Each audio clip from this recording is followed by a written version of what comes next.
ఏంట్రా వీళ్ళు నన్ను పిలవకుండా వీళ్ళిద్దరు ఆడుకుంటున్నారు. అమ్మా, నన్ను ఆడుకోవడానికి పిలవకుండా వీళ్ళు మాత్రమే ఆడుకుంటున్నారా, లేకపోతే చేతుల కింద ఏమన్నా మూసి పెడుతున్నారా? ఏం దాచిపెడుతున్నారబ్బా వీళ్ళు కొంపదీసి? నాకే తెలియట్లేదే. ఓ ఆడుకుంటున్నారా వీళ్ళిద్దరూ?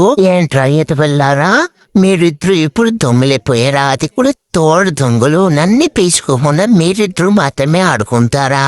నిన్ను పిలుచుకుంటేనే నేను మీకు ఆడుకోవడానికి వదులుతాను. ఎట్లా ఆడుకుంటారని నేను కూడా చూస్తాను. బాగుందా? ఇప్పుడు మీరు ఆడుకోలేరు, నేను ఆడుకోలేను, ముగ్గురం ఆడుకోలేనేమో. అందుకే నన్ను కూడా పిలుచుకోండి అని చెప్తున్నాను. మీకు నన్ను ఆడుకోవడానికి పిలుచుకోవడానికి తప్ప ఇంకో ఆప్షన్ అయితే అస్సలు లేదు. ఎన్నిసార్లు ఆడాలి ఇదే ఆట? అందుకే నేను మిమ్మల్ని ఎదవలు అని తిట్టేది. ఊరికే కాదు నేను మిమ్మల్ని తిట్టేది. ఒకసారి ఇక్కడ ఆడేసాక అవుట్ సైడ్ వెళ్ళి ఆడుకుంటే కొంచెం మైండ్ ఫ్రెష్గా ఉంటుంది. అంత మాత్రం కామన్ సెన్స్ అనేదే లేదు మీకు.